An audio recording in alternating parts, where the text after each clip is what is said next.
Before we begin, if you like what you hear on the Tan and J-Man Show, don't forget to rate and review us on Apple Podcasts, and go ahead and click subscribe wherever you get your podcasts. We encourage you to interact with us and keep up to date with the Tan and J-Man Show on social media by liking our Facebook page and following us on Twitter and Instagram at Tan and J-Man Show. Now sit back, relax, and enjoy another episode of the Tan and J-Man Show with your hosts Tanner Lee and Josh the J-Man Munt.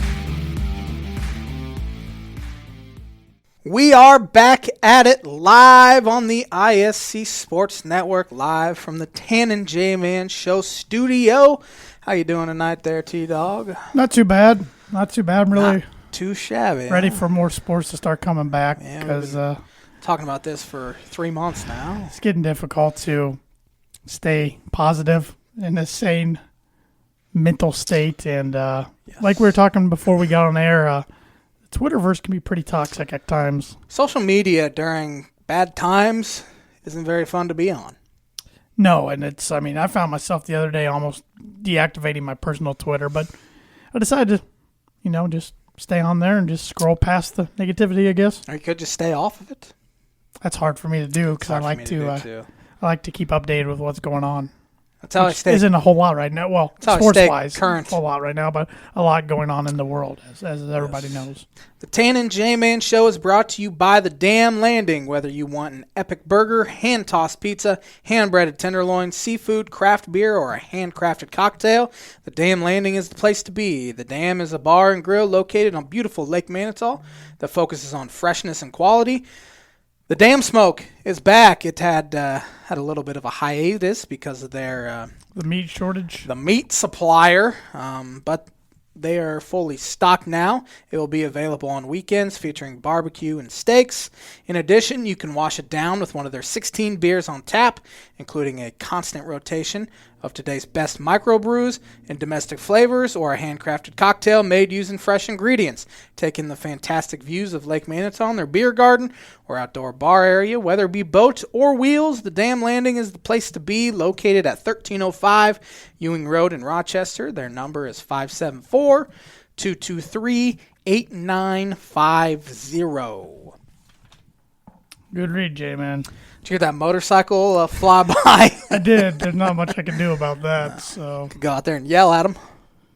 Yeah, by the time I ran upstairs with my blazing Usain Bolt speed, I still wouldn't be able to. They should know this is a television studio down here, and we are live on TV, and you're screwing up our audio. We're pros. The show must go on. Yeah. Nothing phases us. Well, I kind of had to make a note of it. You ready for some birdie bogey? Let's hear it. I'm nervous. It's an MLB question. That doesn't make me feel any better. It's simple. Who's the last MLB pitcher to throw a no-hitter? I don't even have an answer. You get a whole hour to think about it. That's just great.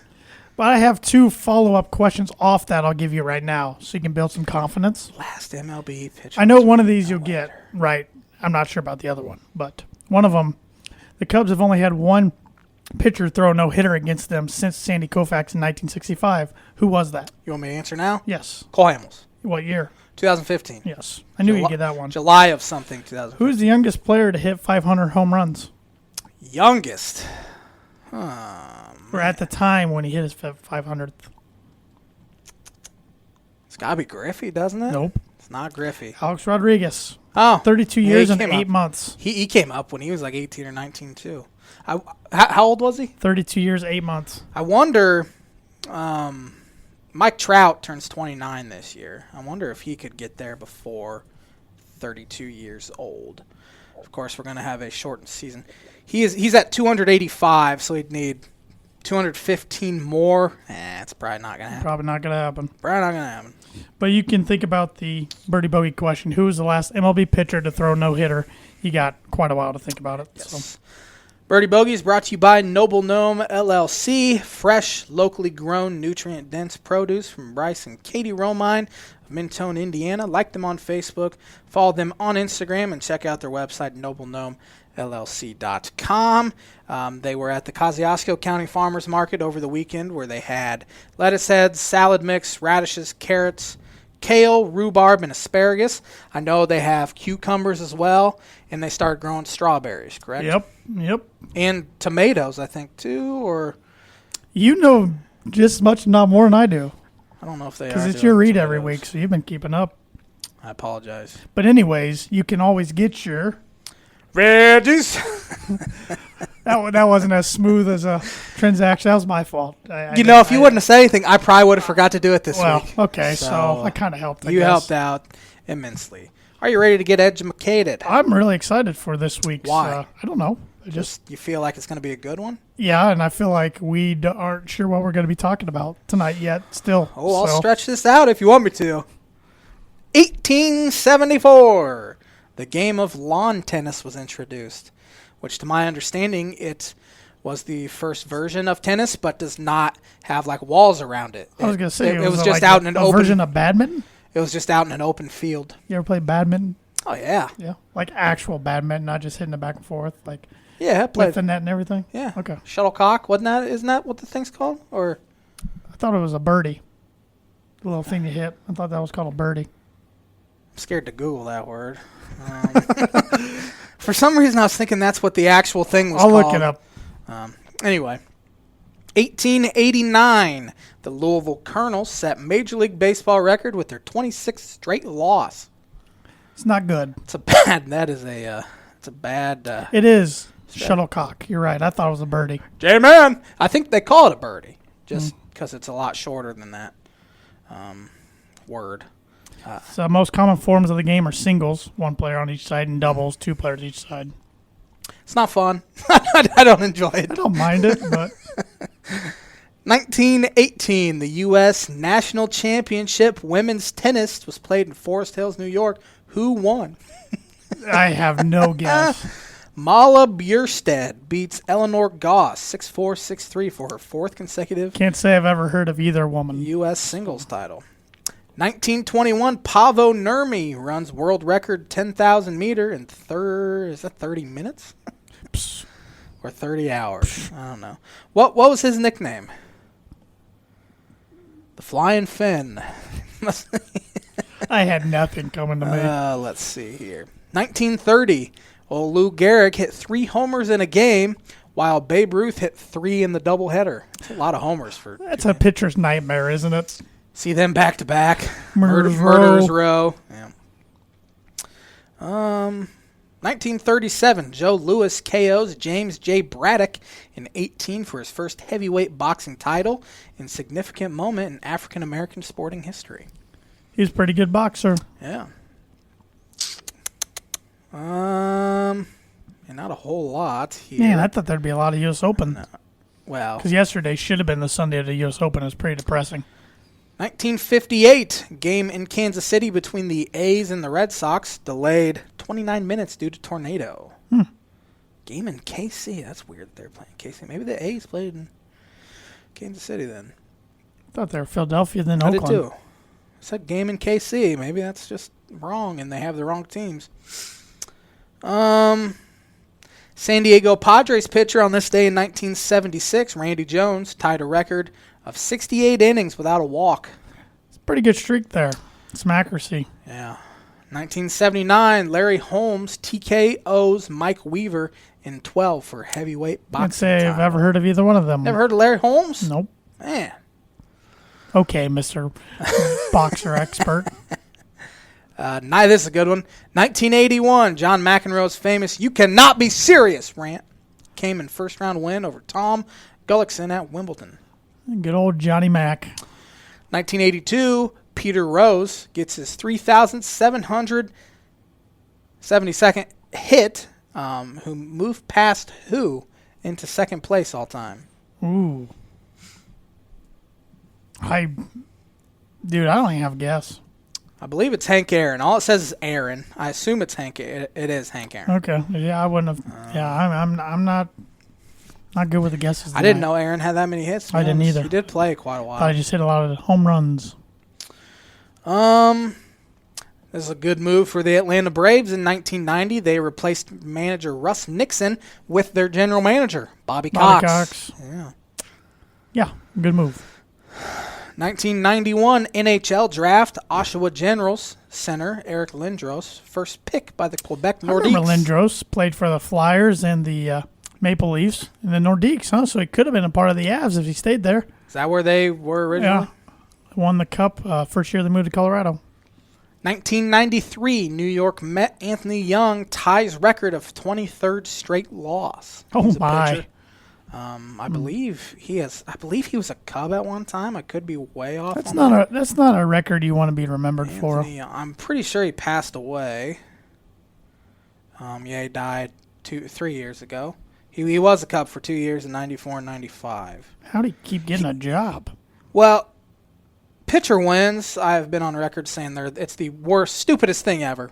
But he went 1-16 in 1993, but his ERA was 3.77. Yeah, that's not. So he's solid. Definitely not awful for that record. The year before, he was 2-14 with a 4.17. So he wasn't terrible. I want to see how bad those Mets teams were. The 93 Mets went 59-103. Meet the Mets. The 92 Mets went 72-90, so they weren't as bad. They have a song about them, and they're not very good. 1994, who won the NBA championship? Rockets. They won back-to-back without Jordan. Tanner gets a birdie. Olajuwon, I'm assuming, was MVP. It does not say, but there is a picture of Hakeem. 93-94, they beat the Magic. 94-95, they beat the Knicks. This is when they beat the Knicks. So okay. This would have been... You sure? Well, unless this is wrong, because it says 1994 they beat the Knicks. Maybe I got them mixed up, but I thought okay. Yeah. This website has been known to... No, I think the Knicks were before the Magic, now that I think about astray. It. 2002, this is some sad news. It's not actually on here, but Darryl Kyle passed away on this day. Oh, yes. 2002. Cardinals were to play the Cubs that day at Wrigley. I remember, it's a good one. I remember Joe Girardi having to address the crowd, and he could barely get through it. Sad day. Rochester native PGA Tour player Chris Smith was supposed to eat dinner with Darryl Kyle after the game. He was pretty close to him. So somebody came up and gave him the news, too, from the Cardinals organization. 2009, who won the U.S. Open? 2009? Yes. Oh, boy. Tiger won in 08. Can you give me the golf course? Bethpage State Park. Oh, Lucas Glover. Lucas Glover. Yep. Only major titles. Phil Mickelson was in contention, and so was David Duval. David Duval and Ricky Barnes. And Ricky Barnes, yep. Forgot about him. Yep. 2014 U.S. Open Women's Golf. Who won that one? 2014. Lauren Ochoa. Michelle Wee beat Stacy Lewis. She didn't win too many majors. She just had a baby over the weekend. I saw that her husband on the tweeter. Who was the number one overall pick in the 2017 NBA draft on this day? Oh, crud. 17. Oh, man. Zion. I don't even remember who had to pick. This fella is no longer with the team he was with. Yeah.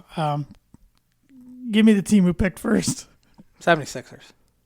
Oh, it was the kid who can't shoot. Yeah. Foles. Markelle Fultz. Yeah, Fultz. Yeah. That's terrible. Guy who can't shoot.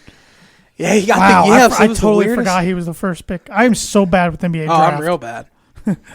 What was the trivia? Was it last week? It wasn't last week. It was a few weeks ago. 2 weeks ago. When the trivia question. About Duke and Kentucky. Number one overall picks, and I got like 3 out of the 6. Yep. That was tough. Who's that sponsored by there, T-Dog? Oh, you're done? Didn't know you were done. That was it. Sorry. I wasn't clear.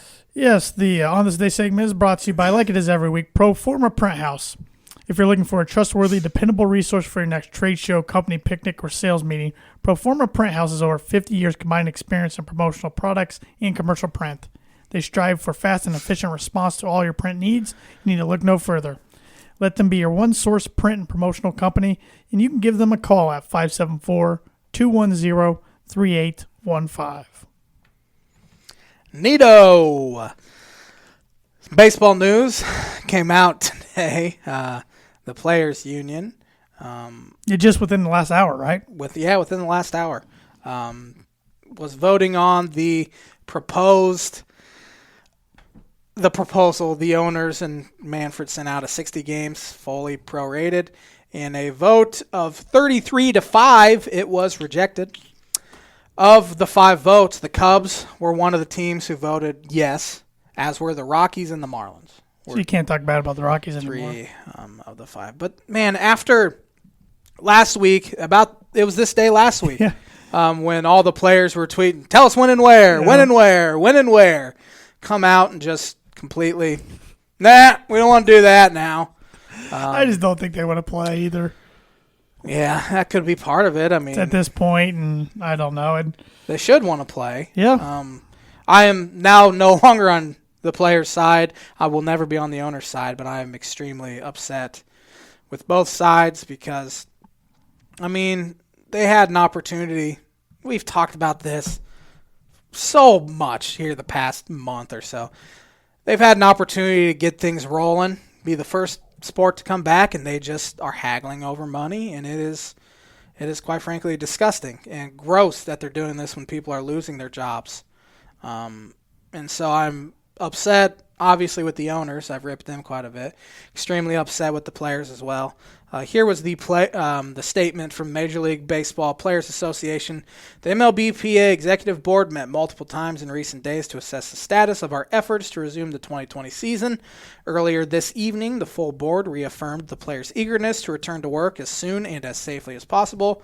To that end, we anticipate finalizing a comprehensive set of health and safety protocols with Major League Baseball in the coming days, and we await word from the league on the resumption of spring training, camps, and a proposed 2020 schedule.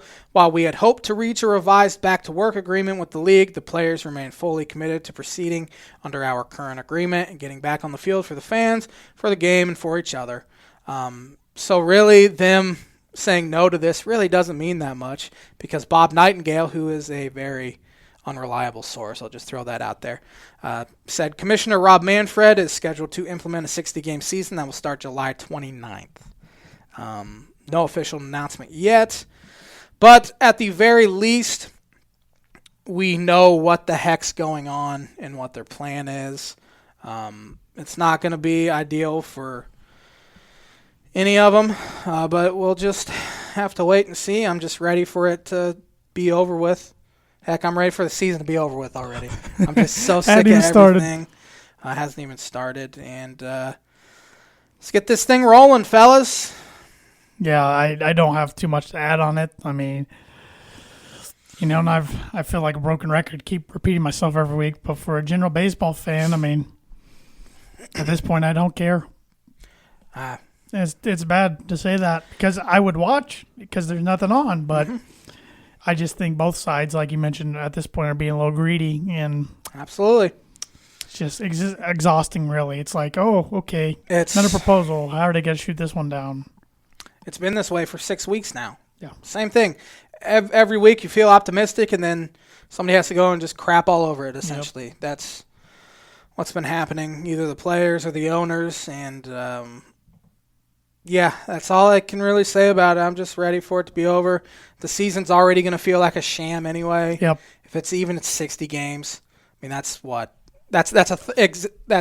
a little more than a third of a season. But it's frustrating, some of the big storylines that were playing out in the offseason, you're not going to see them come to fruition. Right. Like the Astros, they're going to get off easily, more easy than they would have, of course. Garrett Cole, you lose a whole year of him making his Yankees debut. Mike Trout, just watching him in his prime, you can lose that by a year. And Anthony Rendon's out there now too. Yeah, just things like that. We have, from the time everything was postponed or pushed back in early March, it has been almost as long as what it was from the time the Nationals won the World Series to the time pitchers and catchers reported. Wow. It's been pretty much the exact same amount of time now. Yeah. So we haven't had meaningful baseball in 8 months. It's ridiculous. Yeah, that's... Get it rolling. And Major League Baseball, as we said, had a chance to be the first sport back, dominate the TV ratings, and now July 29th start date would come a day before the NBA returns and the NHL's targeted postseason. Just a failure. Absolute failure by both sides. And really it's on the owners for having to go this far, but now I'm mad at the players as well. So, there's only 7 teams that have never won a World Series. Only 7? Mm-hmm. Mariners. Yep. I think they might be the only ones never to make it. Yeah. I think so. Rangers. Yep. Tampa Bay Rays. Yep. There's 3. Brewers. Yep. 4. Oh, excuse me. There's only 6. This list hadn't been updated. 6. 4. So Nationals were obviously on that. And so were the Astros. Astros, yeah. So 5. You've named the Rangers, Rays, Mariners, Brewers. So you're missing 2. Missing 2. Padres. Yep. There's 5. One more.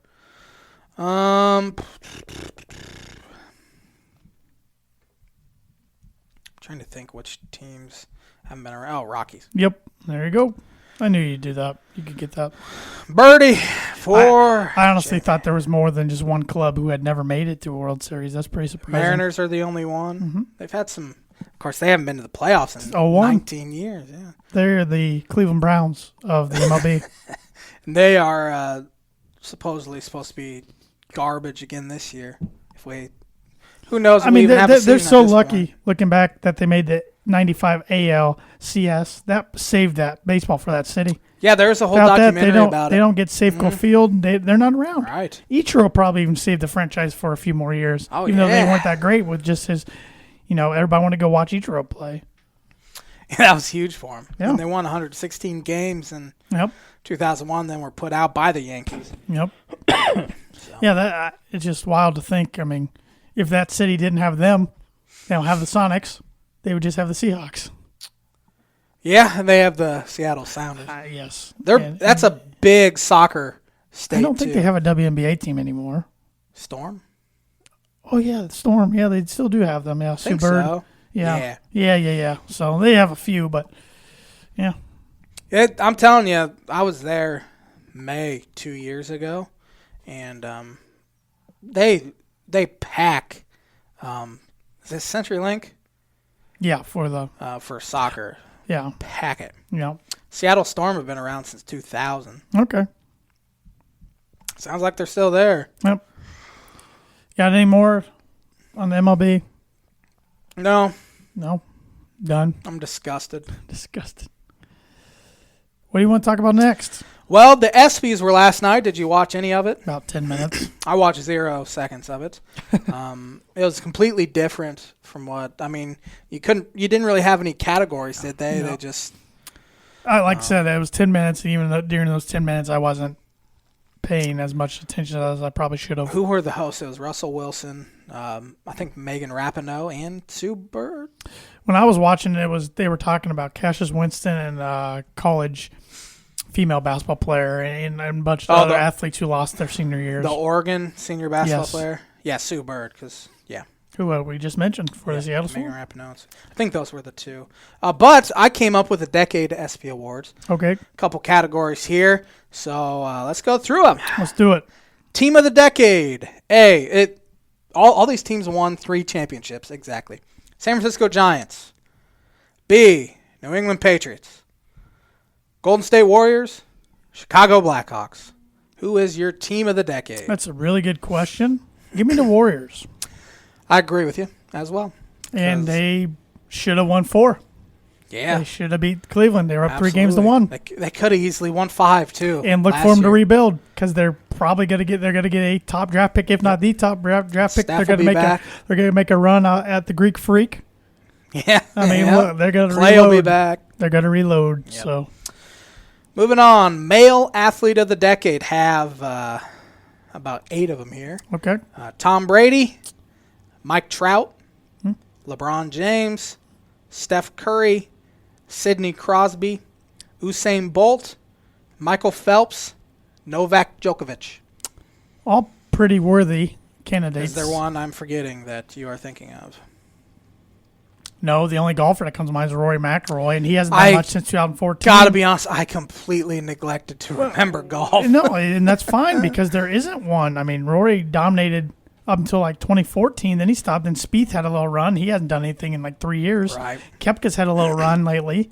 Tigers, won one huge tournament in that span, but I was trying to get that's one fine. athlete from each sport, and I completely forgot. This is a tough one. You could go in so many different directions. I mean, if Trout's team won a little more, I'd probably say him. I favorited something on the tweeter last night. I'm honestly going to say Michael Phelps. When it comes to Michael Phelps about any conversation, I give him a lot of respect. Players with at least a 300 average, 250 homers, 1,000 OPS, and 200 stolen bases during their first 9 seasons. Only one player's done that, and that's Mike Trout. Yeah, he just doesn't get – we've talked about this many times. He doesn't get recognition because his team is not very good. Yep. And he plays on the West Coast. But I'm going to go with Michael Phelps. Michael Phelps think the dude's is unbelievable. Very good choice. Female Athlete of the Decade. I'm sorry to all you female fans. I could only come up with 3. Serena Williams, Katie Ledecky, Simone Biles. I'm trying to think if there's any others I can think of. I'm sure there are. I'm blanking, but I'll go with Serena. Serena's a good choice. Simone Biles. I think they're all 3 good choices. Cleaned up. So did Katie Ledecky. Yeah, sure. Who was was it Missy Franklin was the phenom? Yeah, the real team tall swimmer, and then she went to Stanford. Yeah. So did Pat Forty's daughter won like swimmer of the year at Stanford this year. Wow. But I don't know if she really did anything lately. Like I did that first Olympics she was in. I think it's because she was in college and she kind of she didn't do the Olympic thing. Yeah. I don't think. There's so many other great female athletes. For some reason, I just couldn't go. That's one thing I keep forgetting. This was Olympic year. It was. And they pushed it back till next year. Hopefully, we can have it next year. I don't know. Best moment of the decade. If you choose this wrong, I'm going to punch you in the throat. I'm going to choose it wrong on purpose. Cubs break 108-year World Series drought. Eagles win their first Super Bowl. Tiger Woods winning the 2019 Masters. The decision from LeBron James. Abolishment of the BCS. I'm going to go with the Denver Broncos winning Super Bowl 50. No, I will say it's the Cubs. Tiger close second. I was going to say Tiger would be. I think a lot of people, close second. A lot of non-Cub fans would say Tiger, but I'll say the Cubs because I'm not a big Tiger guy, and I know living around these areas how huge, impactful it was to many people. Most lists I saw had the Cubs. 108 years. Number one. Come on. Best sports play. But those other ones were good on there, too. I mean, some of the other ones. Is there any more? The decision, that changed the landscape of the NBA. So did the abolishment of the BCS as well. Sure. That's why I added that. For the better. Yeah, absolutely. Best sports play of the decade. I'm sure I'm completely missing some. If you mention one, I'm going to punch you in the face. Okay, you didn't put that one on there. Good. Is it the Flacco to... that one too, but I was talking more of Virginia. Oh no, I wouldn't even think of that. LeBron James chased down block in that was 2000. Iguodala. Was that 16 finals? Yep. OBJ's Monday Night Football catch. Yeah. Malcolm Butler's game-winning interception. Should have ran the ball. Chris Jenkins buzzer beater. National championship. The Auburn kick six. Yeah. And the Minneapolis Miracle. Those are all good ones. I'm trying to think if I missing any, but I could not think of any. Man, I got to go Chris Jenkins. I mean, that was the win the national championship at the buzzer. That was unbelievable. I'm with you on that one. I'm sure there's other plays. I can't think right now off the top of my head either. No, that was one I just kind of rattled off the top of my head. To be honest, when I got towards the end of this, I kind of got bored with it and gave a half effort to it. Could almost say James Harrison's pick. That one this decade. Never mind. That was in 09. That was 09? Okay. Yep. So I was thinking that was either 09 or 2010 was Saints Colts. Yeah. I can't think of any other ones. I can't think of any big baseball plays. Mario Manningham had a heck of a catch. Yeah, that was one that had been listed, but I already had the Patriots, had a couple of football ones on there already. Yeah. College basketball team of the decade. Villanova won 2 titles. Duke won 2 titles. UConn won 2 titles. Gonzaga, even though they didn't win a title. Man, it's a coin flip. I'm going to go with Villanova. I like Jay Wright. I think he runs a classier program than Coach K at Duke. Yes. UConn, they've just kind of fell off real bad since then. Gonzaga's always in it. Mark Fee runs a good program, but I'm going to go with Villanova. I think this would have been the year Gonzaga won a national title, too. I think they were conditioned to do that this year. They're always in the hunt if they don't get knocked out like in the first 2 rounds. Yes. One more. Game of the decade. I'm sure I'm missing another one. Game 7 of the 2016 World Series. 2018 college football playoff final when Tua came in against Georgia for Jalen Hurts and threw a touchdown in that overtime was a to great win. game. There was another really good national championship when Deshaun Watson threw to Hunter Renfrow. Yep, I'm just remembering yep. now. Yeah, that's yeah. Game 7 of the 2016 NBA Finals with the chase down block. 2016 college basketball championship, Chris Jenkins shot. Then the 2017 Super Bowl, 28-3, came back, and I'm sure there's multiple games I forgot to put on the list, so I apologize. I'm going to go with the one you originally forgot and put Clemson over Alabama. That was a good one. Hunter Renfrow, completely forgot about that. As time expired, too. Yep. But Tua's against Georgia was right up there, too. One. There was also, it wasn't a championship game, but the Georgia against Oklahoma in the Rose Bowl to beat Baker in overtime. That was a good one. Yeah. We've had a lot of good playoff football games, college football games. Yeah, I'm trying to think of other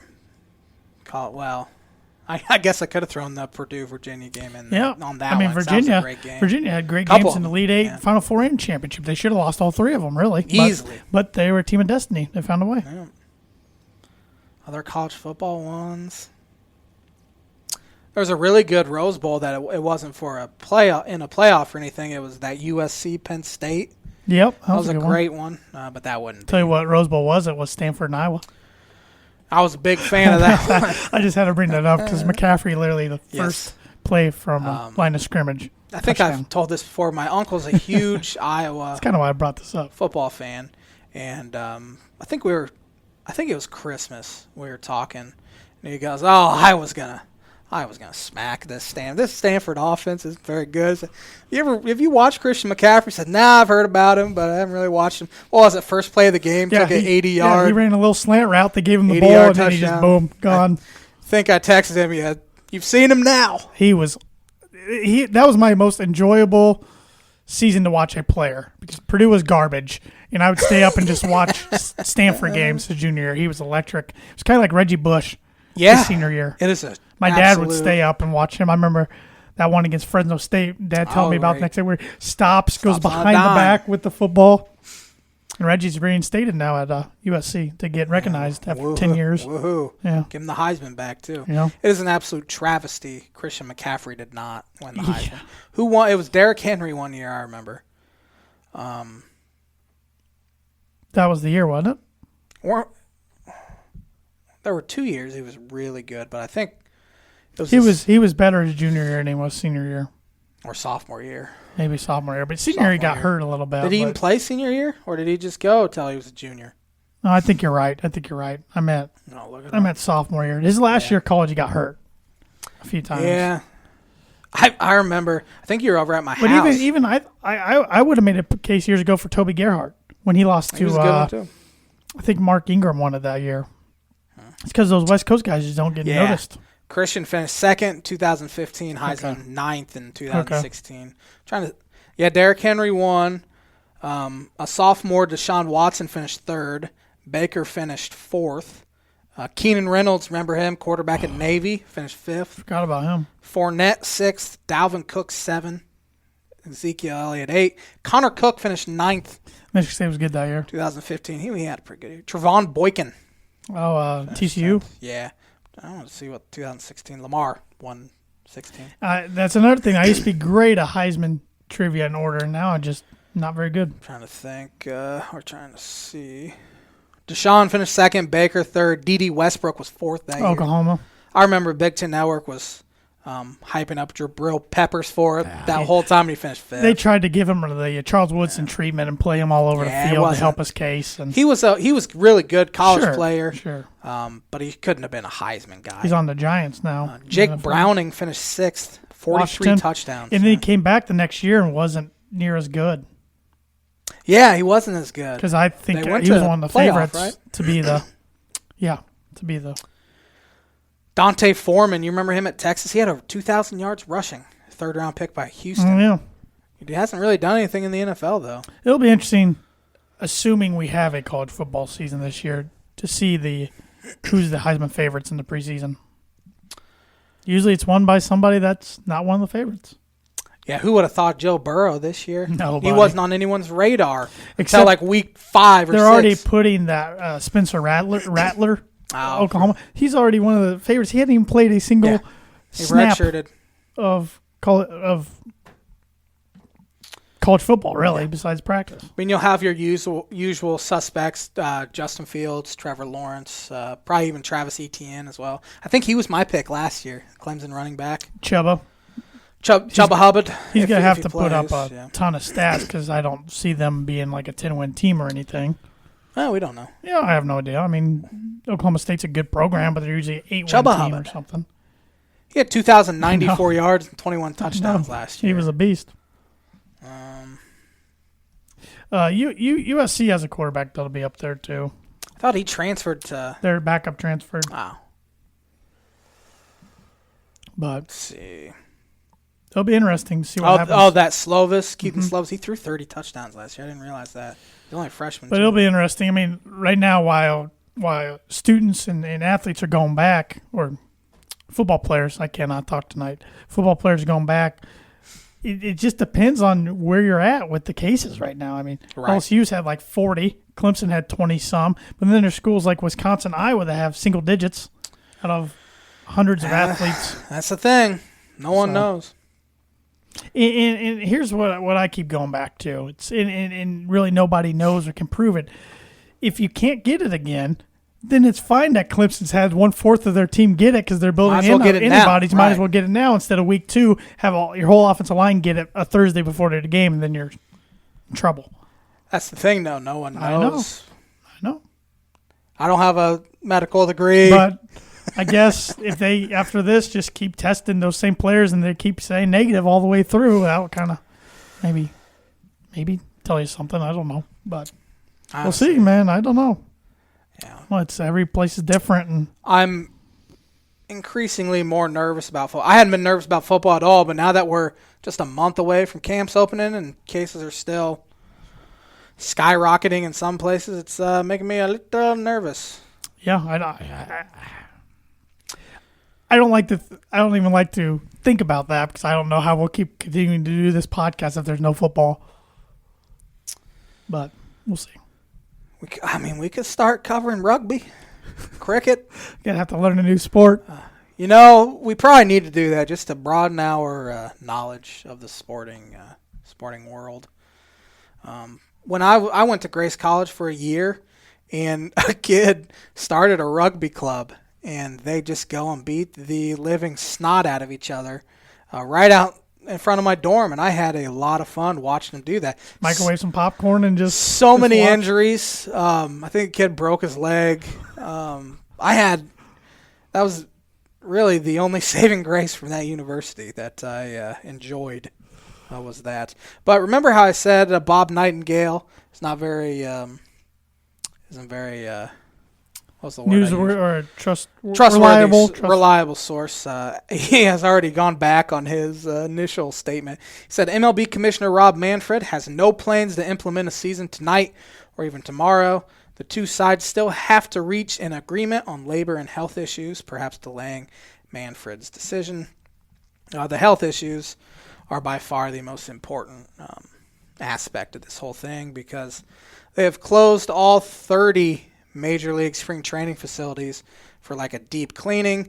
It sounds like if we get a season and a spring training 2.0 happens, it will be at each team's Major League ballpark. So, and I think Phase 4 in Illinois, at least part of Phase 4, I don't know if it's happened yet, will allow 20%. 20% outdoor and restricted concession stands. So that would be about 8,000 at Wrigley, and White Sox will see their attendance go up.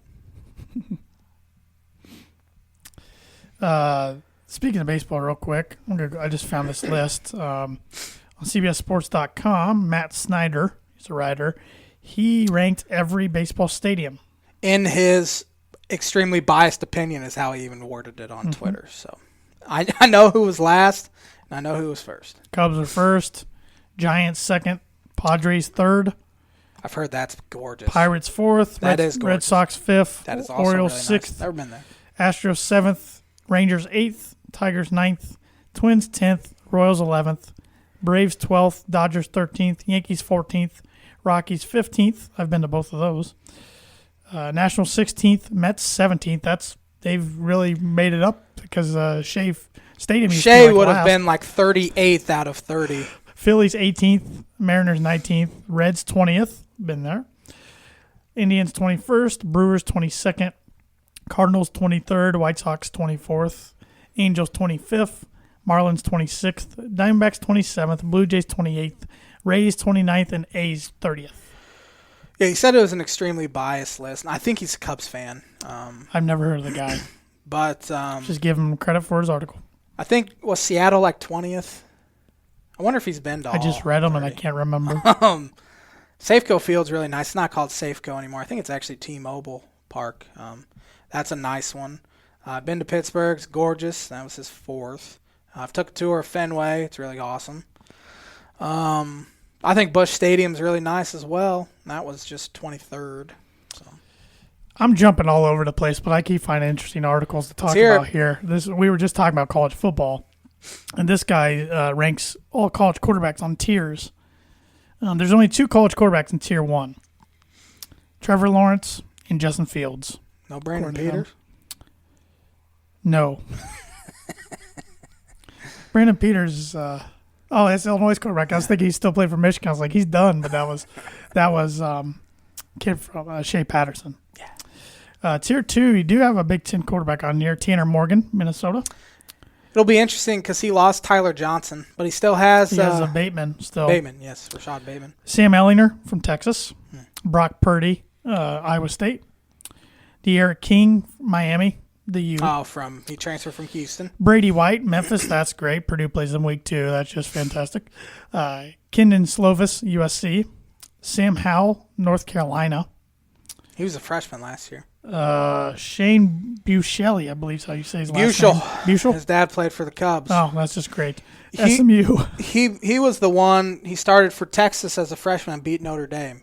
He's still in college? Yeah, he transferred. Seems like wow. I mean, that was 2006. That was just 4 years ago, and he was a freshman then, so. So he's a 5th year. Redshirt senior. Kyle Trask, Florida. Jamie Newman, Georgia. Transfer from Wake Forest. Then Tier 3, Ian Book. Kind of surprised he wasn't on Tier 2. Book it! Oh, geez. Don't associate that with Ian Book this year. Or do. Or he could. Yeah. You also got Charlie Brewer of Baylor. Chuck. Michael Cunningham of Louisville. Kellen Mund, Texas A&M. Jaden Daniels, Arizona State. Dylan Gabriel, UCF. Zach Thomas, Appalachian State. KJ Costello, Mississippi State, formerly of Stanford. Yeah. Drew Plitt of Ball State. How do you spell his name? Drew Plitt. Yeah. Plitt. That's it. Mm-hmm. Okay. Sean Clifford, Penn State. Jack Cohn, Wisconsin. Chris Robinson, FAU. Anthony Ruzzo, Temple. Skylar Thompson, Kansas State. And Shea Wertz, Georgia Southern. Drew Plitt, last year as a junior, threw for 2,918 yards, 24 touchdowns, and 7 interceptions. I'm not going to go over all these lists. He only went 5 and 7. He does have Tier 4 here. I'll just name you the top Tier 4 is Bo Nix from Auburn. Oh, yeah. Tier 5, Adrian Martinez is number 2 on Tier 5. Thanks. Brandon Peters, number 8 on Tier 5. Oh, actually, yeah. Illinois quarterback. And that's why does that sound familiar? He only did 5 tiers. So even after I just named him, didn't I? I did. Yes, you did. I already forgot. So, yeah, interesting little list there.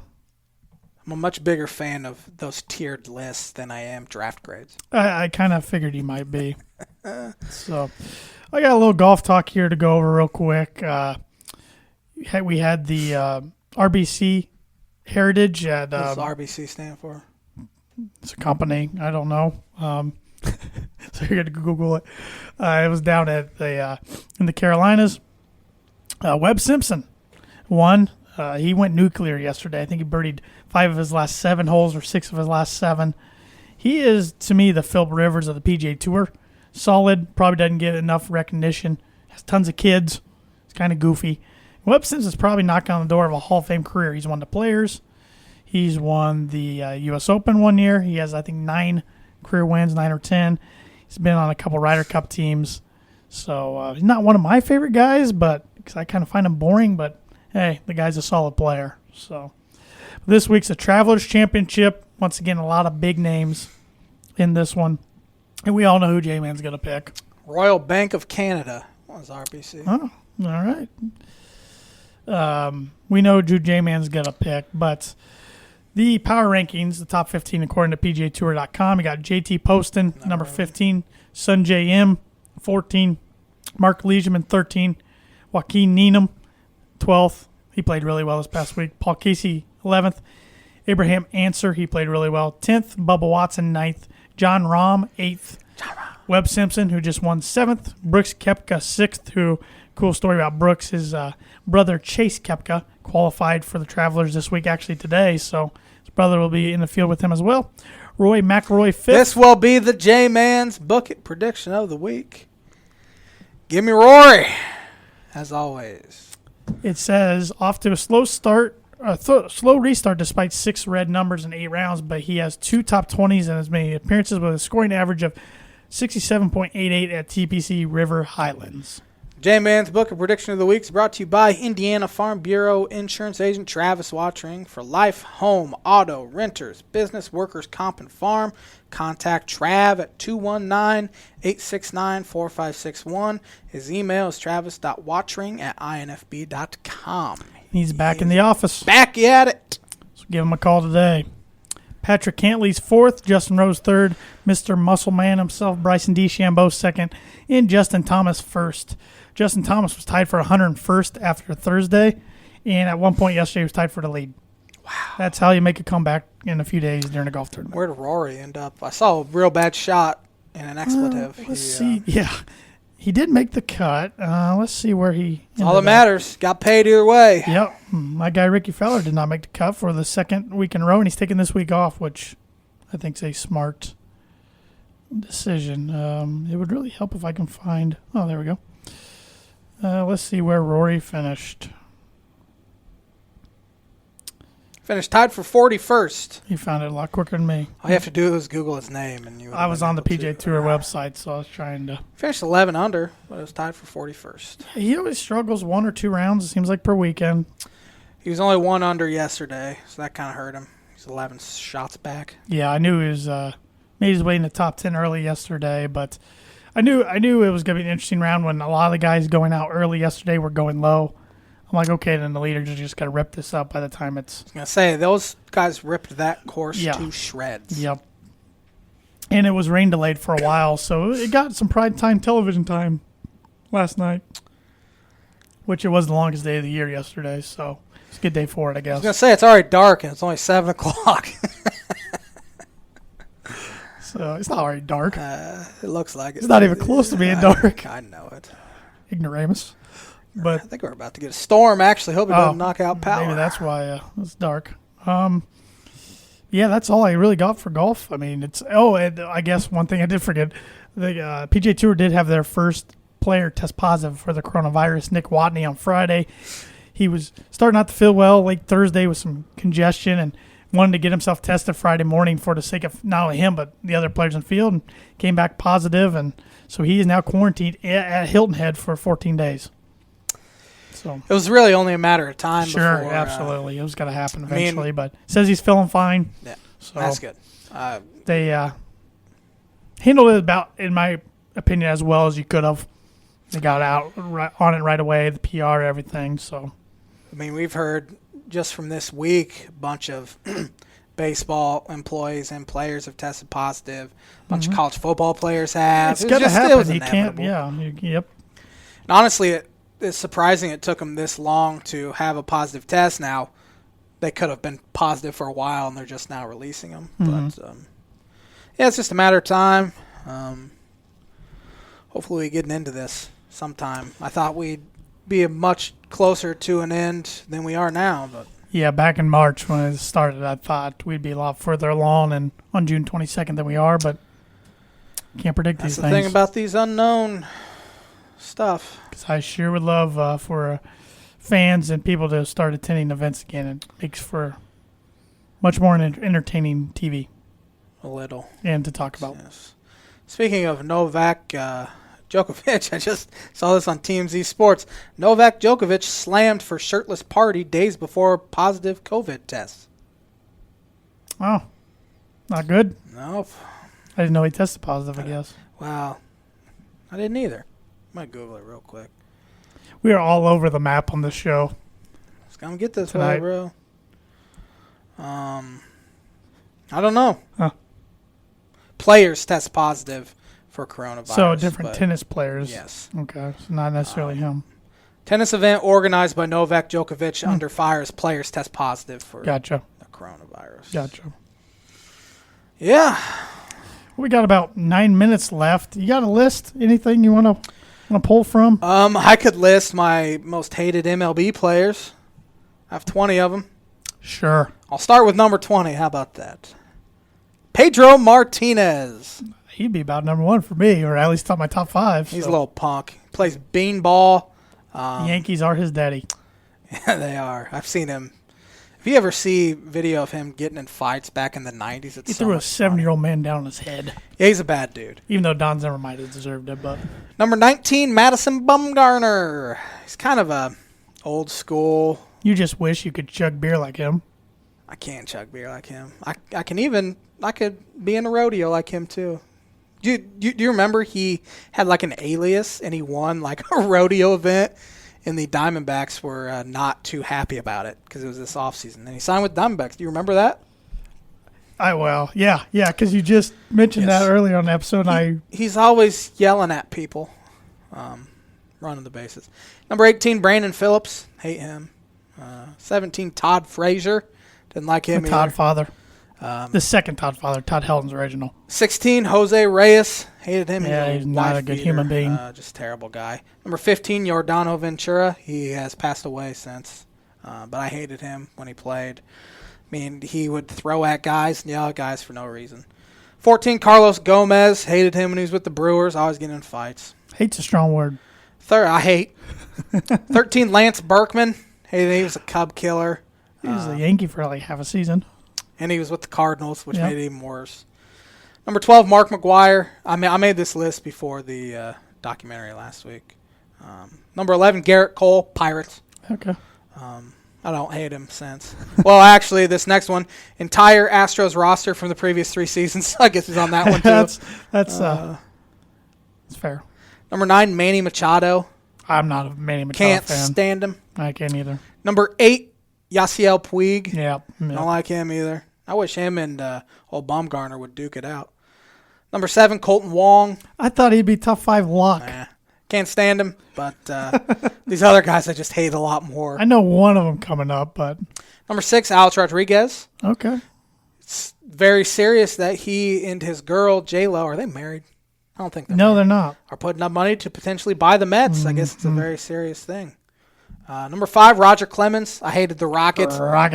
He was the definition of roid rage. Number 4, this guy's actually grown on me, so don't hate me, Andrew. Trevor Bauer. He's annoying. I still don't like him, but he has grown on me the past couple weeks. Number 3, AJ Pierzynski. Okay, you're number 2 guys who I was thinking. Yeah. AJ Pierzynski. And Michael Barrett got the best of him. Yes, he did.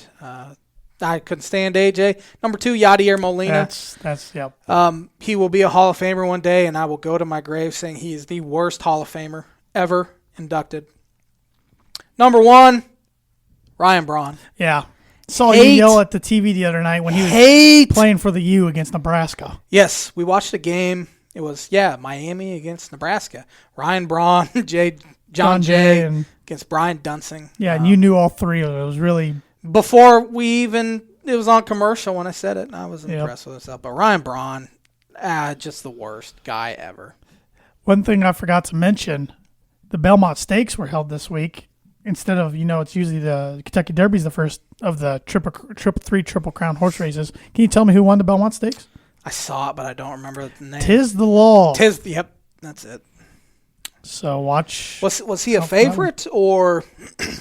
I don't know. Don't know. But you ready for the birdie bogey? Not really. I remember the question, but I didn't think about it once during the show. Who was the last MLB pitcher to throw no hitter?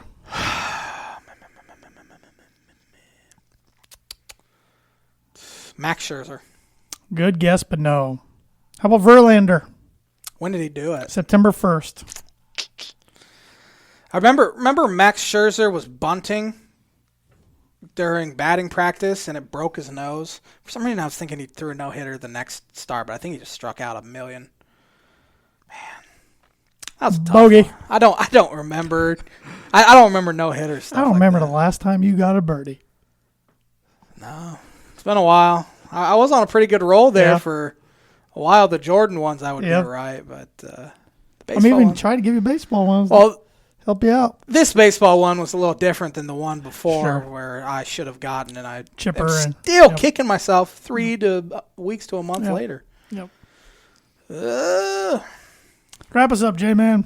Thanks for watching in the Tan and J-Man Show, live on the ISC Sports Network. I'd like to thank our sponsors, Noble Gnome LLC, Indiana Farm Bureau Insurance Agent Travis Watering, Performer Print House, and The Dam Landing. We did an interview with 2020 Rochester High School grad and football player who's going to play football at Olivet Nazarene next year, Isaiah Jackson. That is up on our YouTube page. It's our first YouTube video we have put up in over a year. You can also listen to it wherever you listen to our podcast on. Apple Podcasts, TuneIn Radio, Spotify, Google Podcasts, iHeartRadio, Stitcher, wherever you get your podcast at. Audio Boom. Is that the other one? Yep. So go check it out. It was a really good interview. Learned a lot about Very him. bright, confident kid. Real smart, a lot smarter than both of us. That's not hard to do. So anyway, have a great rest of the week, and we will be back at it. Same bat time, same bat channel. Hopefully we have more to talk about next week. Yes. Stay safe, stay healthy, stay sane, everybody.